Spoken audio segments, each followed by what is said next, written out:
ont été bénis par les différents orateurs qui ont passé du haut de ces perchoirs pour nous parler de la part de Dieu. Je ne pourrai pas revenir sur tout ce qui a été dit la semaine. Vous pouvez aller sur YouTube, vous serez bénis. Ce matin, moi, je voulais prendre une direction. C'est lui de fortifier ta foi. C'est lui de te rappeler que nous sommes dans un forum de foi. Ce matin, j'aimerais beaucoup plus toucher l'aspect foi. Si tu sors ce dimanche avec une foi qui est révolutionnée, ça veut dire que j'aurai atteint l'objectif de mon message. Si en sortant de ces lieux ce dimanche, tu te dis que Dieu est capable de tout faire dans ma vie, sache que là j'ai accompli l'objectif de mon message. Si en sortant ce matin de cette porte, tu peux te dire quoi que je vis présentement, je sais que mon Dieu opérera un miracle. Je le sais au plus profond de moi. Si tu arrives à le faire, c'est que j'ai obtenu mon objectif ce matin. 2 Rois chapitre 4, c'est le seul texte que nous allons lire ce matin. J'ai besoin qu'on le lise parce que c'est le seul texte. On va lire quand même plusieurs versets. Waouh, les temps coulent. Hein? Est-ce qu'on peut se lever, lire la parole de Dieu? Permettez-moi de prêcher calmement. Je vais veiller au temps. Et si je commence à courir, je risque de sauter les choses. 2 Rois chapitre 4. On va lire à partir du verset 1er. On descend rapidement. Une femme d'entre les femmes des fils des prophètes cria à Élisée en disant: ton serviteur, mon mari, est mort. Et tu sais que ton serviteur craignait l'Éternel. Or, le créancier est venu pour prendre mes 2 enfants et en faire des esclaves. Élisée lui dit: que puis-je faire pour toi? Dis-moi, qu'as-tu à la maison? Ta servante n'a rien du tout à la maison qu'un vase d'huile. Et il a demandé au dehors des vases chez tous tes voisins, des vases vides, et n'en demande pas un petit nombre. Quand tu seras rentré, tu fermeras la porte sur toi et sur tes enfants. Tu verseras dans tous ces vases, tu mettras à côté ceux qui seront pleins. Alors elle les quitta. Elle ferma la porte sur elle et sur ses enfants. Ils lui présentèrent les vases et elle versait. Lorsque les vases furent pleins, elle dit à son fils: présente-moi encore un vase. Mais il lui dit: il n'y a plus de vase, et l'huile s'arrêta. Elle alla rapporter à l'homme de Dieu et elle dit: va vendre l'huile et paye ta dette, et tu vivras toi et tes fils et ce qui restera. Verset 8, c'est ici vraiment le fond de mon message. Suivons très bien les textes. Alléluia. C'est vraiment ici les messages que je vais exploiter. Verset 8. Un jour, Élisée passait par Sunem. Il y avait là une femme de quoi? Une femme de quoi? Il y avait là une femme de distinction qui les pressa d'accepter à manger toutes les fois qu'il passait. Il se rendait chez elle pour manger. Elle dit à son mari: voici, je sais que cet homme qui passe toujours chez nous est un saint homme de Dieu. Faisons une petite chambre haute avec des murs et mettons-y un lit, une table, un siège, un chandelier, afin qu'il se retire quand il viendra chez nous. Élisée étant revenu à Sunem, il se retira dans la chambre haute et il y coucha. Il dit à Élisée, à Géasi, son serviteur: appelle cette Sunamite. Géasi l'appela et elle se présenta devant lui. Et Élisée dit à Géasi: dis-lui, voici, tu nous as montré tout cet empressement, tu nous as montré tous ces bienfaits. Que peut-on faire pour toi? Faut-il parler pour toi au roi et au chef de l'armée? Elle répondit: j'habite au milieu de mon peuple. Et elle dit: que faire pour elle? Géasi répondit: mais elle n'a point de fils et son mari est vieux. Et Élisée dit: appelle-la. Et Géasi l'appela et elle se présenta à la porte. Élisée lui dit: à cette même époque, l'année prochaine, tu embrasseras un fils. Et elle dit: non, mon Seigneur, homme de Dieu, ne trompe pas ta servante. Cette femme devint enceinte et elle enfantait un fils à la même époque, l'année suivante, comme Élisée lui avait dit. L'enfant grandit. Un jour qu'il était allé trouver son père vers le moissonneur, il dit à son père: ma tête, ma tête. Le père dit à son serviteur: porte-les à sa mère. Le serviteur la porta et la mena à sa mère. Et l'enfant resta sur ce genou de sa mère jusqu'à midi, puis il mourut. D'accord? Elle monta, c'est-à-dire la femme monta, le coucha sur les lits de l'homme de Dieu, ferma la porte sur lui et sortit. Elle appela son mari et dit, envoie-moi, je t'ai pris un des serviteurs et une ânesse, je vais aller en hâte vers l'homme de Dieu et je reviendrai. Et son mari dit, pourquoi veux-tu aller aujourd'hui vers lui? Ce n'est ni une nouvelle ligne, ni sabbat. Elle répondit, comment? Tout va? Elle répondit, tout va bien, alors que l'enfant est mort. Elle a laissé l'enfant mort dans la chambre, n'est-ce pas? Elle dit, tout va bien. Puis elle scella l'ânesse et dit à son serviteur, mène et pars, ne t'arrête pas, ne m'arrête pas en route sans que je te le dise. Elle partit donc et se rendit vers l'homme de Dieu sur la montagne du Carmel. L'homme de Dieu, l'ayant aperçu de loin, dit à Géasi, son serviteur, voici cette femme sunamite. Maintenant cours donc à sa rencontre et dis-lui, te portes-tu bien? Ton mari, ton enfant, te porte-t-il bien? Elle répondit, bien. Vous comprenez, non? Quand son mari lui demande, elle dit, tout va bien. Quand Géasi lui pose la question, elle dit encore, bien. Alors que l'enfant est mort à la maison, n'est-ce pas? Et dès qu'elle fut arrivée auprès de l'homme de Dieu sur la montagne, elle embrassa ses pieds. Géasi s'approcha pour la repousser. Mais l'homme de Dieu dit, laisse-la car son âme est dans l'amertume et l'Éternel me l'a cachée et ne me l'a point fait connaître. Alors elle dit, ai-je demandé un fils à mon Seigneur? N'ai-je pas dit, ne me trompe pas? Et Élisée dit à Géasi, saint terrain, prends mon bâton dans ta main et pars. Si tu rencontres quelqu'un, ne le salue pas. Si quelqu'un te salue, ne lui réponds pas. Tu mettras mon bâton sur le visage de l'enfant. La mère de l'enfant dit, l'Éternel est vivant, ton âme est vivante, je ne te quitterai point. Il se leva et la suivit. Géasi les avait dévancés et ils avaient mis les bâtons sur le visage de l'enfant. Mais il n'y a eu ni voix, ni signe d'attention, et s'en retourna à la rencontre d'Élisée et lui rapporta la chose en disant, l'enfant ne s'est pas réveillé. Lorsqu'Élisée arriva dans la maison, voici l'enfant était mort, couché sur son lit. Élisée entra et ferma la porte sur eux deux. Il pria l'Éternel. Il monta et se coucha sur l'enfant. Il mit sa bouche sur sa bouche, ses yeux sur ses yeux, ses mains sur ses mains, et il se tendit sur lui. Et la chair de l'enfant se réchauffa. Élisée s'éloigna, alla ça et là par la maison, puis remonta et se tendit sur la main, et l'enfant éternua 7 fois et il ouvrit les yeux. Amen. On peut se rasseoir. Je crois que depuis la semaine, il y a certains d'entre nous qui 5 versets de la Bible. Alors je viens de t'accorder une bonne méditation ce matin. Alléluia. Est-ce que tu peux m'encourager quand même, n'est-ce pas? Depuis le lundi, aujourd'hui seulement, tu as lu 36 versets. J'ai lu ces textes. Pourquoi? Parce que c'est le seul texte que je veux vraiment exploiter. C'est pourquoi j'ai voulu qu'on lise tous les contextes de l'histoire. Nous sommes dans 2 Rois chapitre 4. Nous sommes dans une histoire avec les prophètes Élisée et 2 femmes. Dans 2 Rois chapitre 4, mon message ce matin, je vais les subdiviser en 3 parties. La première partie, je vais faire une mise en contexte. Je veux contextualiser qu'est-ce qui s'est passé.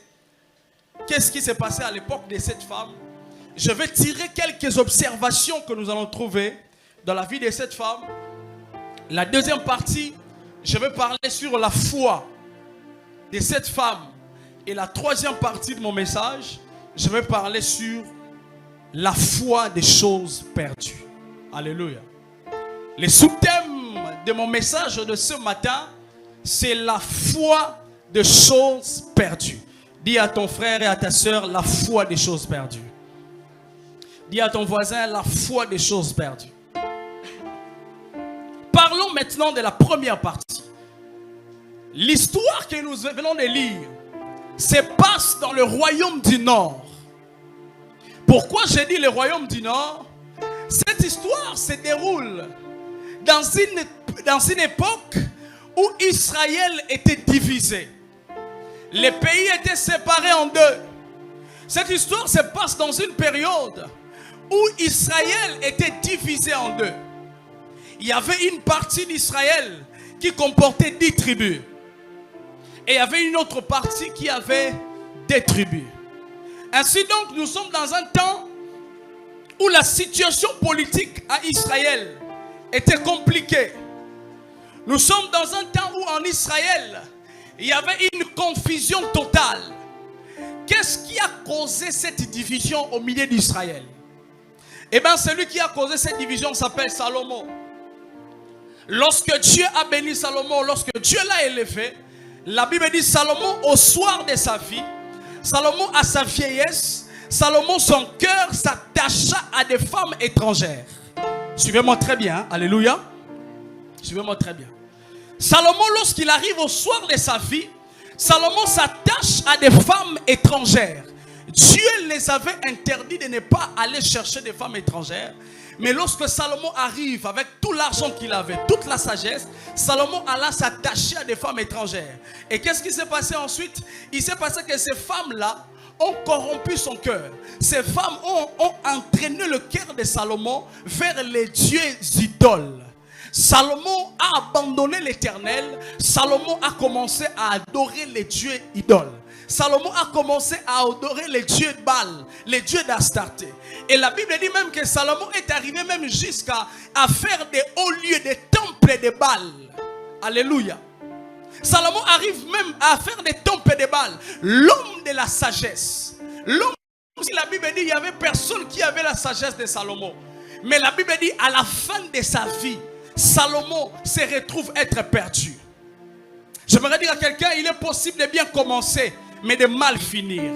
Le problème dans la vie, ce n'est pas toujours de bien commencer, mais le problème dans la vie, c'est de bien finir. C'est pourquoi le Seigneur Jésus dit, c'est lui qui persévérera jusqu'à la fin.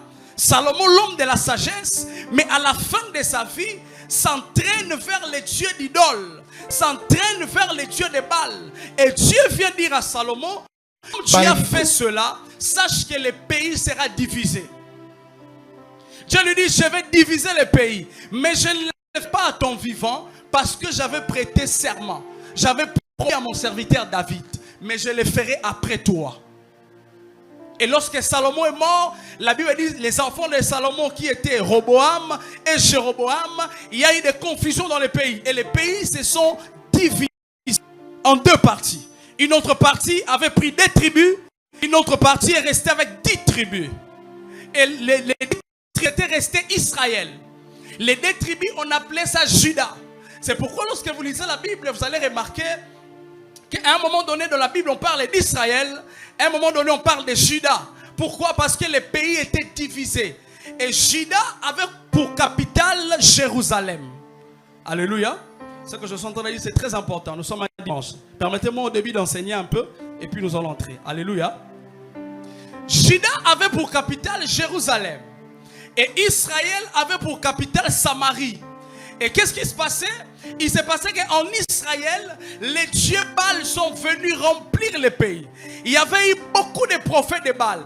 Tellement que Salomon a érigé des cultes de Baal, il y a eu beaucoup de cultes de Baal en Israël.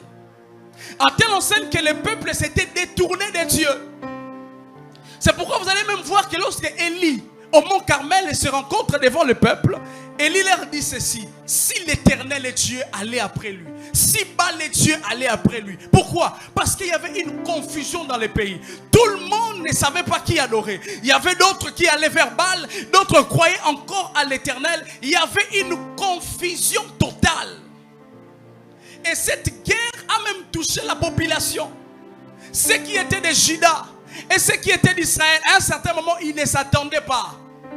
Ils étaient devenus ennemis. C'est pourquoi vous allez voir dans la parole de Dieu que le conflit a continué même jusqu'au temps de Jésus. Dans Jean chapitre 4, la Bible dit que Jésus rencontre une femme qu'on appelle une femme samaritaine.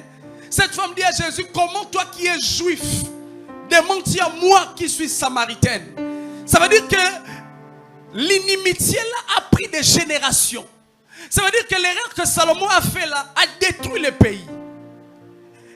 Ainsi, lorsque nous sommes dans 2 Rois chapitre 4, nous sommes dans les contextes comme ça. Nous sommes dans un temps où le pays vit dans une confusion totale. Nous sommes dans un temps où on ne sait pas reconnaître qui est le vrai prophète de Dieu. Nous sommes dans un temps où tout est flou, tout est noir.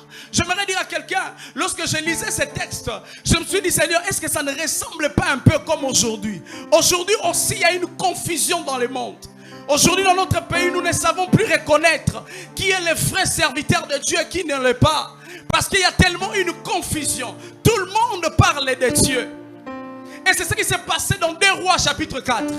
Il y avait une confusion en Israël. Les gens ne savaient plus qui adorer. Les gens étaient tournés vers Baal. Les gens étaient un peu désespérés. Mais c'est dans ce contexte-là que dans le verset 8, on parle d'une femme. La Bible dit, là, il y avait une femme de distinction.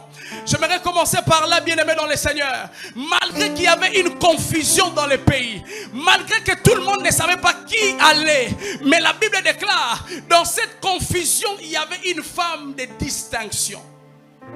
Écoutez-moi, frères et sœurs, il est possible que là où tout le monde est dans la perdition, que tu sois une femme de distinction. Il est possible que là où tout le monde va à gauche, que toi tu puisses aller à droite. La Bible dit, pendant que le pays était dans la confusion, il y avait là une femme de distinction. Est-ce que je suis en train de parler à quelqu'un? Pendant que le pays était dans une confusion totale, mais là il y avait une femme de distinction.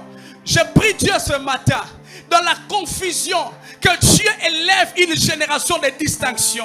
Aujourd'hui, nous ne savons plus qui sont les vrais chrétiens, qui ne l'est pas. Je prie Dieu ce matin que tu sois un homme, une femme de distinction. Là où tout le monde était dans l'idolâtrie, là où tout le monde adorait Baal, il y a quand même une femme qui s'est distinguée. J'aimerais dire à quelqu'un, tu n'es pas obligé de faire comme tes amis. Tu n'es pas obligé de faire comme tout le monde dans les quartiers. Dans les quartiers, tout le monde est dans la prostitution. Même là, tu peux te distinguer. La Bible dit, nous sommes la lumière du monde.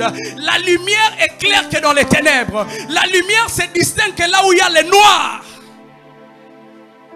Ma prière est levée de mon cœur. Que Dieu élève au milieu de nous des chrétiens qui savent se distinguer. À l'université, que tu te distingues. Au travail, que tu te distingues. À la maison, qu'on sache en toi qu'il y a une distinction au-dedans de toi.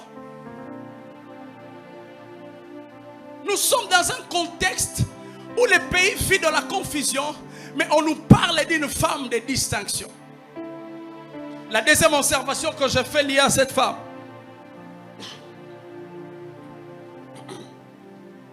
la deuxième observation, la Bible déclare que cette femme, dans cette période, elle a su discerner que Élisée était un saint homme de Dieu. La Bible dit, lorsque cette femme a vu Élisée, elle a dit à son mari, cet homme qui passe toujours devant nous comme ça, c'est un saint homme de Dieu. Comment une femme arrive à discerner là où il y a beaucoup de prophètes de Baal, mais cette femme a pu discerner que Élisée était un vrai serviteur de Dieu. Bien-aimé dans le Seigneur, je prie en ce temps de la fin que Dieu nous donne un esprit de discernement fort. Je suis en train de prier Dieu. Aujourd'hui, tout le monde peut parler de la part de Dieu. Aujourd'hui, tout le monde peut dire qu'il est serviteur de Dieu. Je prie que Dieu te donne un esprit de discernement. Cette femme, malgré qu'il y avait beaucoup de prophètes de Baal dans le pays, mais la Bible dit que cette femme a su discerner que Élisée était un saint prophète de Dieu. Que Dieu nous aide. Que Dieu nous aide dans ce temps de discerner que celui-ci est un vrai serviteur. Que celui-ci est un homme de Dieu sérieux. Cette femme a su discerner que Élisée était un saint homme de Dieu. Troisième observation. La Bible déclare, cette femme dit à Élisée que lorsque tu passeras chaque fois ici, j'aimerais faire pour toi une chambre pour que tu viennes habiter dans ma maison à chaque fois que tu vas commencer à passer. La troisième observation que je fais dans ces textes, c'est que cette femme avait l'hospitalité. Cette femme avait des qualités. Cette femme, elle était hospitalière. Elle était accueillante. Frères et sœurs, où sont des chrétiens aujourd'hui qui exercent encore de l'hospitalité? La Bible dit dans Hébreu, exercer de l'hospitalité, car en le faisant, certains ont reçu des anges. Cette femme ne savait pas que le jour où elle recevait Élisée, quelque chose allait se passer dans sa vie. Aujourd'hui, avec l'évangile des tas d'âmes, nous ne savons plus être hospitaliers. Aujourd'hui, nous ne savons plus aider les gens. Aujourd'hui, même les chrétiens sont devenus insensibles. Pourquoi? Parce qu'on nous a tellement prêché l'évangile des tas d'âmes. Est-ce que tu connais son état d'âme? Cette femme, si elle pouvait se dire, je ne connais pas l'état d'âme de cet homme, elle allait rater la visitation. Mais la Bible dit, cette femme, elle était hospitalière. Frères et sœurs, est-ce qu'il y a encore des qualités à l'intérieur de toi? Est-ce que la vie chrétienne est réellement vécue à l'intérieur de toi? Es-tu insensible lorsque quelqu'un est dans le besoin? Aujourd'hui même lorsque nous passons dans les rues, on peut voir quelqu'un tomber, les chrétiens en train de passer. Nous sommes tellement devenus insensibles. Nous sommes tellement devenus insensibles. Mais nous venons à l'église prier Dieu. Je prie dans le nom de Jésus que Dieu nous donne un esprit d'amour et d'hospitalité. Nous ne savons plus aider les gens.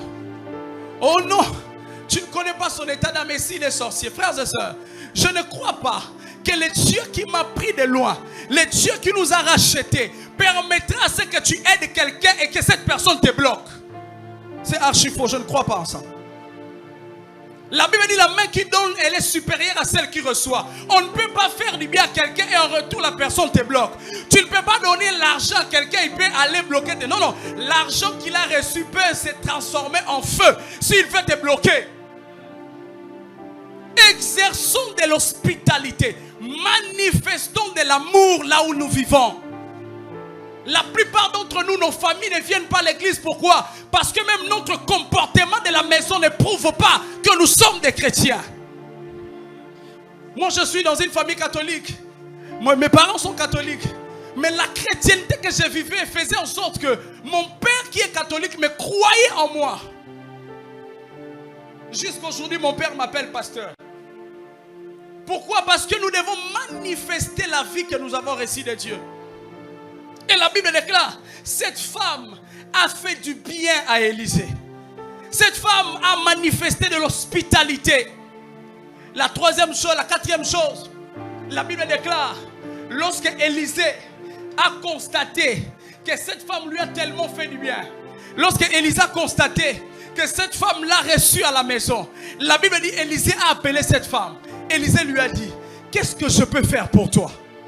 Tu m'as tellement fait du bien, qu'est-ce que je peux faire pour toi?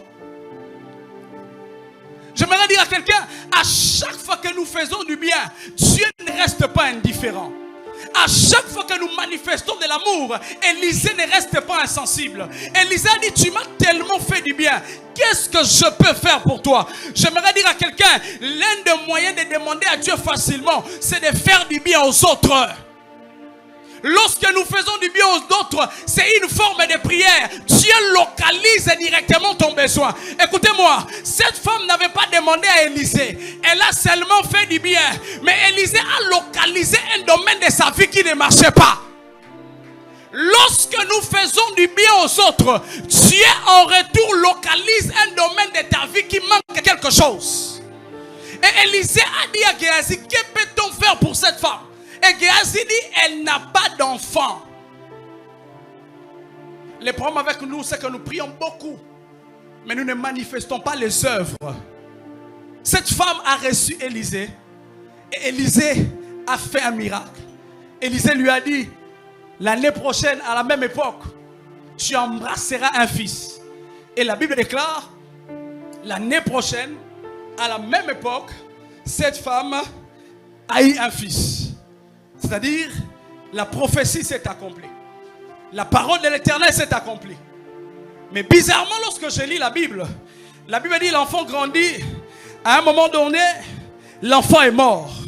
Oh, c'est là que ça m'a fait mal. Dieu, tu m'as donné un enfant. Élisée, tu as prophétisé que j'aurais un enfant. Mais la Bible dit après, l'enfant est mort. C'est-à-dire, cette femme a perdu l'enfant. Je ne sais pas à qui je suis en train de parler ce matin. Peut-être que tu es là ce matin. Dieu t'avait donné quelque chose. Mais il est arrivé par les circonstances et la vie, tu l'as perdu. Cette femme a reçu l'enfant auprès de Dieu. Mais la Bible dit, ce qui est venu de Dieu est mort. Oh Dieu, comment ce travail que je l'ai eu en prière, j'ai prié, l'apôtre a prophétisé. Aujourd'hui, je le perds comme ça. Quelle douleur ça fait. Je ne sais pas qu'est-ce que tu as perdu ce matin. Il y a une relation qui est en train de promettre que ça devait aller jusqu'au mariage. Et d'un coup, la relation s'est arrêtée. Tu as perdu quelque chose. Y a-t-il quelqu'un qui a perdu un fils comme cette femme dans la Bible? Le fils qui est venu de Dieu. Je ne l'ai pas eu du diable. Je l'ai eu dans un bon chemin. Ce travail, je me suis battu pour l'avoir. Cette relation, je me suis conservé, Seigneur. Mais pourquoi je l'ai perdu? Pourquoi cette perte arrive? La Bible dit, cette femme a perdu l'enfant qu'il avait reçu de Dieu. J'aimerais te poser la question ce matin. Qu'est-ce que tu as perdu? Qu'est-ce que tu avais mais qui est parti? Il fit un temps dans ta vie. L'argent était facile. Mais depuis un certain moment, l'argent est parti. Tu dis à Dieu, Seigneur, qu'est-ce qui m'arrive? L'argent est parti. Il fit un temps dans votre famille. Il vivait dans l'harmonie. Il y avait tellement de l'amour. Mais tout est parti. Qu'est-ce qui est mort en toi? Je suis venu dire à quelqu'un ce matin, qu'est-ce que tu as perdu? Cette femme a perdu un enfant qu'elle a reçu. Seigneur, j'ai perdu quelqu'un de notre chair. J'ai perdu un fils. Y a-t-il quelqu'un ce matin qui a perdu quelque chose? Y a-t-il quelqu'un ce matin qui a perdu un être cher? Cette femme a perdu un fils. Mais lorsqu'elle a perdu un fils, je me suis approché de cette femme pour voir la réaction de cette femme. C'est par là que cette femme m'a enseigné sur la foi. C'est par là que cette femme m'a fait comprendre que dans la vie, rien n'est perdu tant qu'il y a la foi. C'est là que j'ai compris que cette femme m'a fait comprendre que tant qu'il y a la foi, mon Dieu, rien n'est perdu. Une femme qui a manifesté de la foi. La Bible dit lorsque son fils est mort, la première des choses que cette femme a fait, elle est allée enfermer l'enfant dans la chambre. J'aimerais dire à cette femme, mais il faut aller l'enterrer. Cette femme m'a répondu, je n'enterre pas encore parce que la foi peut encore marcher. La foi peut encore marcher. Je suis venu dire à quelqu'un ce matin, rien n'est perdu tant qu'il y a la foi. La foi, bien-aimée dans le Seigneur, est un élément qui nous permet de récupérer des choses que nous avons perdues. La foi est l'élément indicateur. Tant qu'il y a la foi, le Fils peut revenir à la vie. Oh mon Dieu, laissez-moi un peu vous parler de la foi. Qu'est-ce que la foi, bien-aimée dans le Seigneur? La foi, selon Hébreu, la Bible dit la foi est une ferme assurance des choses espère et une démonstration de celles qu'on ne voit pas. La foi, c'est la ferme assurance. Je ne sais pas pourquoi cette femme, au lieu d'enterrer les fils, mais la femme est allée l'enfermer dans la chambre parce qu'en elle, elle avait une ferme assurance. Apôtre, en réalité, cette femme devait se retrouver dans la liste des héros de la foi de Hébreux chapitre 11. En réalité, on devait placer le nom de cette femme. On allait dire c'est par la foi que la femme Sulamite croyait que l'enfant qui était mort devait ressusciter. Parce que la foi de cette femme m'a beaucoup étonné. La foi est une ferme assurance. La foi est une totale confiance en Dieu même dans les épreuves. Nous venons à l'église, mais nous n'avons pas la foi. La plupart d'entre nous viennent à l'église, mais nous ne croyons pas que le fils qui est mort, la foi peut les ramener à la vie. Est-ce que tu crois que le travail que tu as perdu, Dieu peut te le faire récupérer? Est-ce que tu crois que la chose qui ne marche pas, Dieu peut l'arranger? Oh mon Dieu, la foi permet à Dieu de travailler dans les domaines qui sont morts dans nos vies. Écoutez-moi, dans cette histoire de cette femme, on n'a pas parlé distinctement de la foi, mais on a constaté les effets de la foi. Dans la vie, tu ne peux ou ne pas parler de la foi, mais on peut constater que tu es une femme de foi.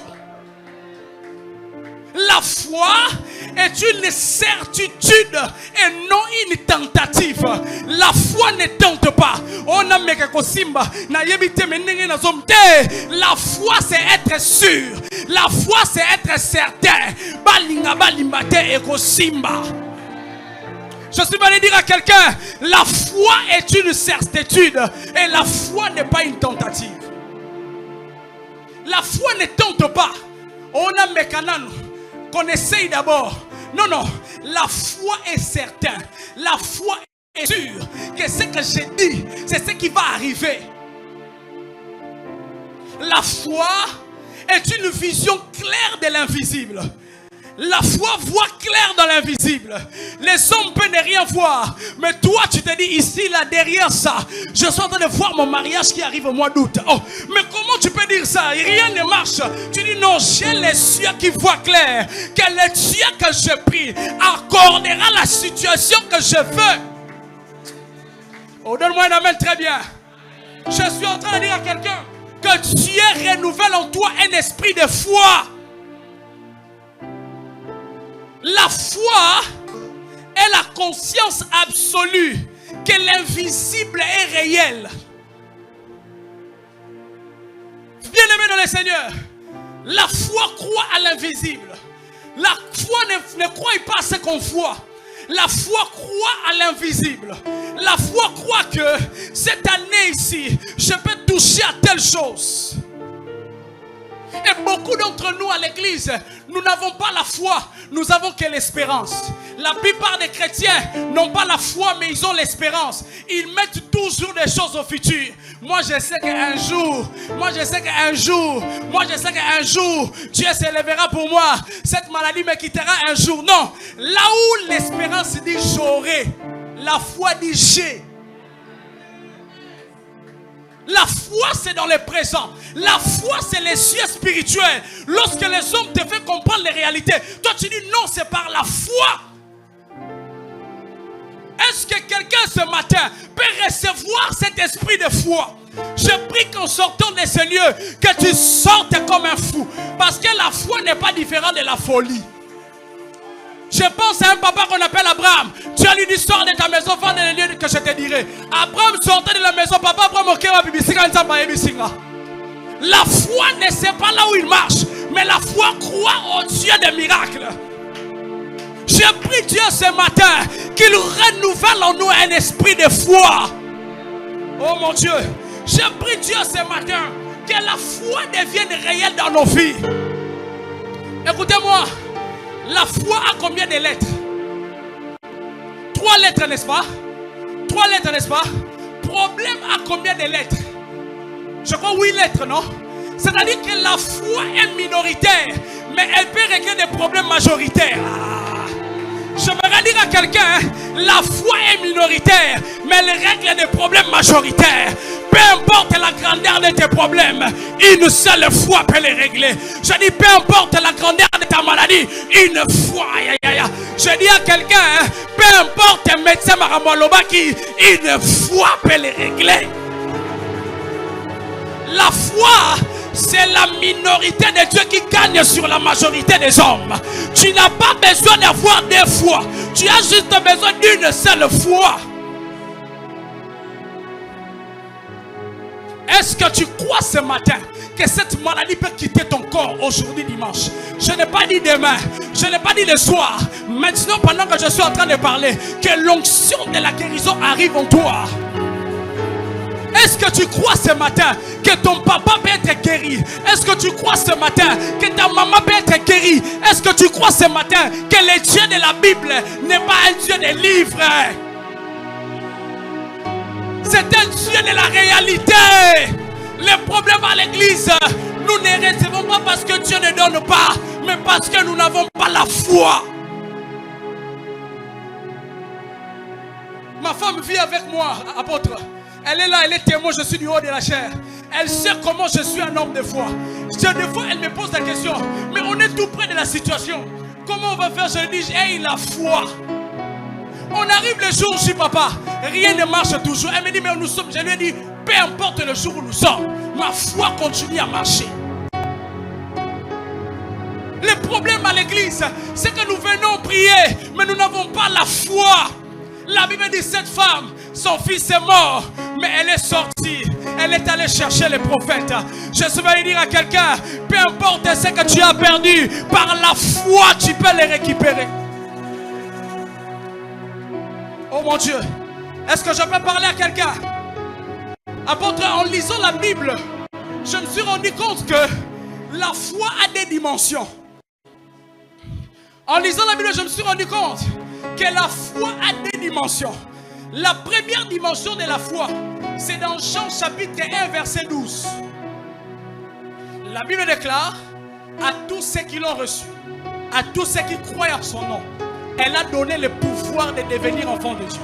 C'est-à-dire, la foi de Jean chapitre 1, verset 12, est la foi qui nous donne le pouvoir de devenir. C'est une foi qui est placée à la personne de Dieu. C'est une foi qui croit Dieu lui-même. C'est une foi qui croit en la personne de Dieu. La Bible dit c'est par la foi là que nous sommes devenus enfants de Dieu. Ça c'est la première dimension de la foi. Lorsque nous croyons en Dieu, on devient quelque chose. La foi là, la Bible dit à ceux qui l'ont reçu, à ceux qui croient en son nom, elle a donné le pouvoir de devenir. Mais la deuxième dimension de la foi, apôtre, c'est dans Hébreux chapitre 11, le verset 1er. La Bible dit, or la foi est une ferme assurance des choses qu'on espère. La première dimension, c'est une foi en Dieu. La deuxième dimension, c'est la foi des choses. C'est-à-dire, c'est une foi derrière une chose qu'on veut obtenir de Dieu. Je crois que Dieu peut me donner un mariage. Je crois que Dieu peut me faire voyager. Je crois que Dieu peut me donner un travail. C'est la foi, mais qui est basée sur une chose. Est-ce que je parle à quelqu'un? La différence c'est quoi? C'est que la foi en Dieu nous fait devenir, mais la foi des choses nous fait obtenir. Lorsque tu as la foi sur une chose, tu vas l'obtenir. Parce qu'il y a deux dimensions de la foi. Et la Bible déclare, cette femme, oh mon Dieu, cette femme qui a perdu son fils a manifesté une dimension de la foi. La Bible dit, elle a fermé son fils dans la chambre et elle est descendue. Son mari lui rencontre. Son mari lui pose la question, mais où vas-tu? Nous ne sommes pas à la pleine lune. Elle dit, tout va bien. Écoutez-moi, la foi dit tout va bien là où on a laissé les cadavres dans la chambre. La foi dit tout va bien, même si on a laissé les problèmes à la maison. Le problème avec toi, c'est que tu n'as pas la foi. Quand tu sors de la maison, tout comme on te demande comment tu vas. Papa Kubalongole Moussala, Banaba Otangate, Minerva les Athènes, Menzama Rosala, Tewana foi te, Tiganayo. La foi dit tout va bien là où on a un cadavre. Oh, tu sors, on te dit comment la maison, tout va bien. Mon mari est en bonne santé, d'ailleurs mes enfants mangent bien. Ce n'est pas de la prétention, c'est la foi. Et ça, foi. Je suis venu dire à quelqu'un, déclare tout va bien là où tout va mal. Je suis venu dire à quelqu'un, la foi c'est la folie. Au moins il liboma la foule azokoma mutuka fou. Yobita liboma te yazomona mutuka azala makadam. C'est ça la foi. J'ai dit tout va bien même si l'enfant est mort. J'ai dit à quelqu'un tout va bien même si tu as un problème de santé. J'ai dit à quelqu'un tout va bien même si tu n'as pas encore de boulot. J'ai dit à quelqu'un tout va bien. La foi dit tout va bien même si le fils est mort. Cette femme a dit à son mari, apôtre, imaginez qu'une femme, son mari est resté à la maison sachant que son enfant était vivant, alors que l'enfant était mort dans la chambre. La foi ne comprend pas les réalités. La foi est un langage de Dieu. La foi, c'est la déclaration des choses que tu veux voir. Le problème avec toi, c'est que tu déclares déjà des choses que tu connais. Il faut maintenant que tu déclares des choses que tu veux voir.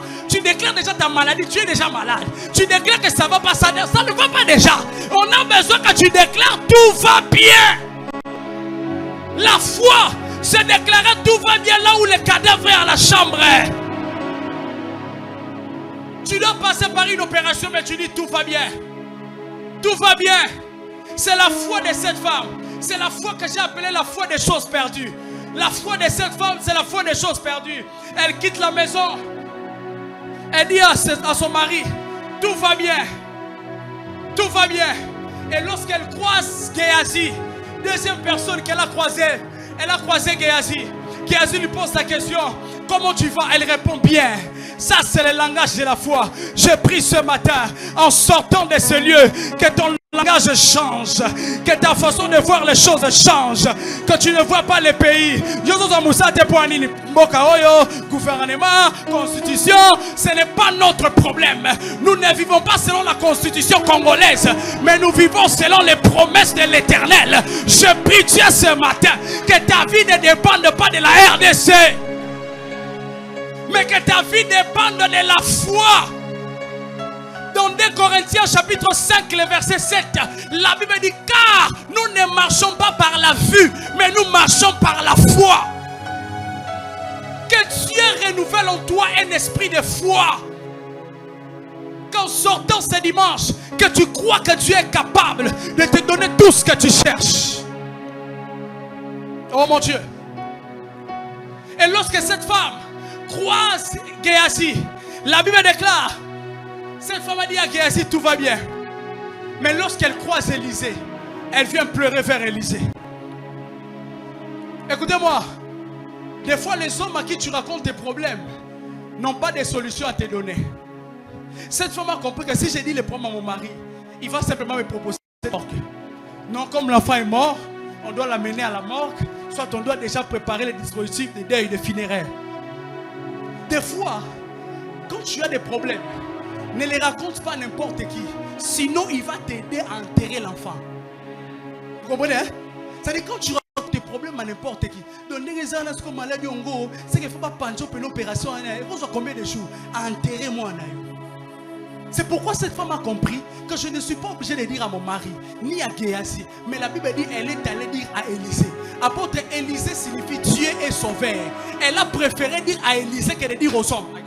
J'aimerais dire à quelqu'un, expose tes problèmes devant Dieu qu'aux hommes. J'aimerais dire à quelqu'un, la foi, c'est de dire aux hommes tout va bien, mais de dire à Dieu tout ne va pas bien. C'est ça la foi. Je dis aux hommes tout va bien, mais devant Dieu, mon serviteur, mon Dieu, rien ne marche. Elle a dit à son mari tout va bien. Elle a dit à Géasi tout va bien.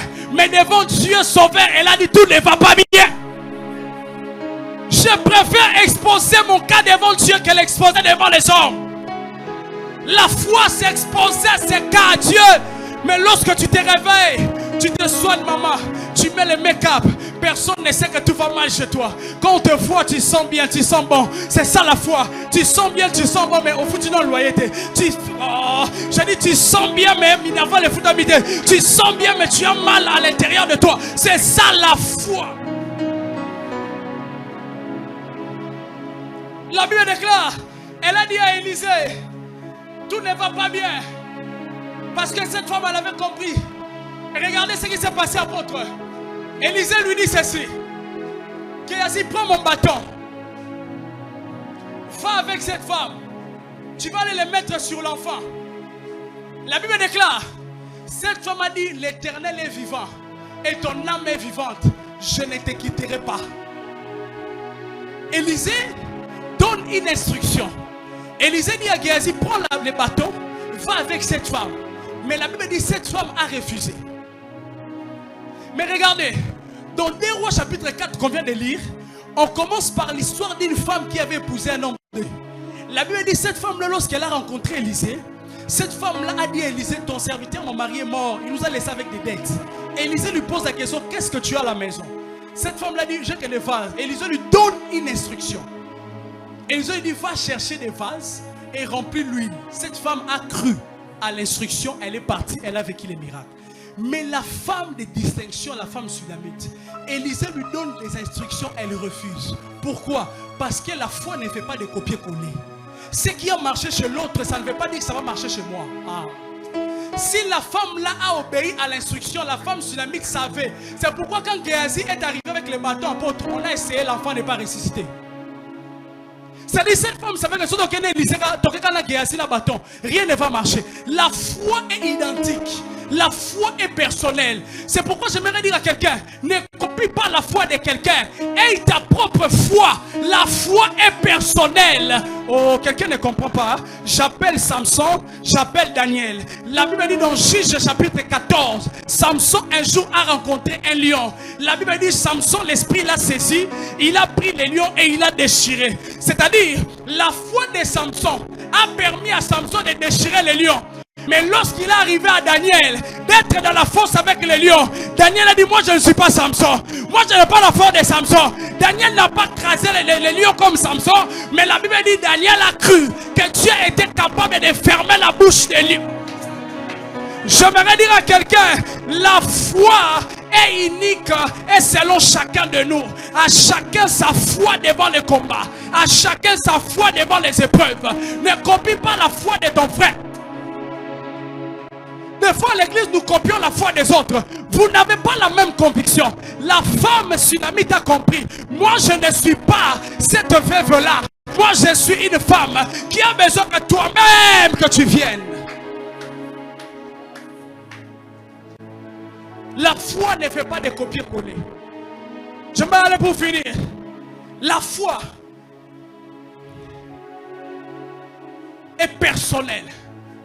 À chacun de nous sa foi. Tu ne peux pas faire de copier-coller de la foi de l'autre. Cette femme n'a pas cru lorsque Élisée lui a dit va avec mon serviteur. Mais elle a cru que Élisée lui-même devait venir à la maison et ressusciter son fils. Et la Bible déclare, lorsque Élisée arrive à la maison, Élisée voit l'enfant. Il se coucha sur l'enfant. L'enfant n'est pas ressuscité.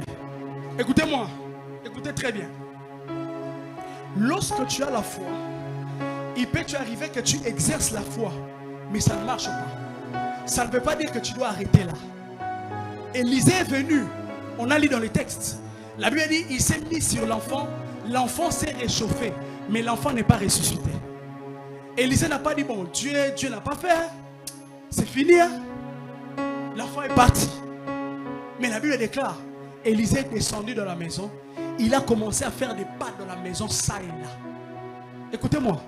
Lorsque tu as la foi et que tu le manifestes devant une situation, si ça n'a pas marché, ça ne veut pas dire que ta foi n'a pas de capacité.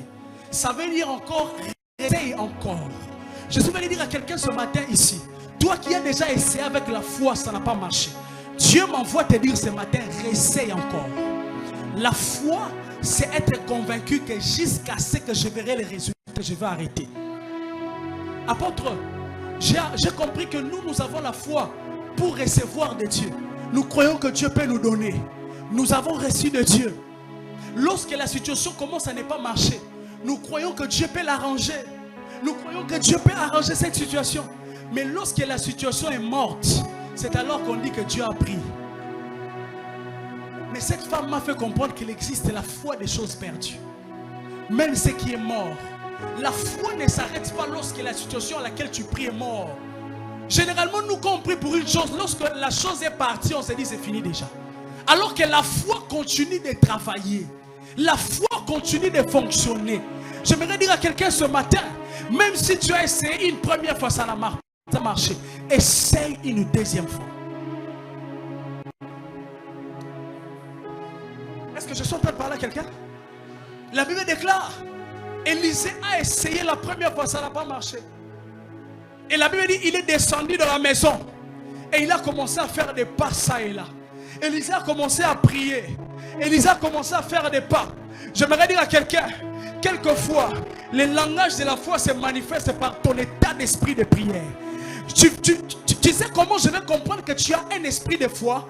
C'est lorsque devant les circonstances qui t'arrivent, ça motive ta foi. Ça démontre un niveau de ta vie de prière. La Bible dit ce jour-là, Élisée a commencé à faire des pas, ça et là. Et lorsqu'il est monté, l'enfant est revenu à la vie. Ce matin, j'ai besoin que tu appliques ta foi. Que tu regardes une situation qui est morte. Que tu fasses comme Élisée. Que tu fasses un mouvement pour que la situation revienne à la vie. J'ai besoin que ce matin, que tu fasses comme Élisée, que tu manifestes la foi par ta prière. J'ai besoin qu'on se tienne debout de la présence de Dieu. Je suis à la fin de mon message. Que tu manifestes la foi par la prière. Tu vas prier ce matin. Tu vas demander à Dieu que tout ce qui est mort dans ma vie revienne à la vie. Je ne sais pas quel domaine est mort, mais tu vas élever ta foi. Tu vas l'appeler à la vie. Tu vas appeler ce travail à la vie. Tu vas appeler ce mariage à la vie. Tu vas appeler la guérison là. Élisée a fait des passages là dans la maison. Aujourd'hui à l'église, nous avons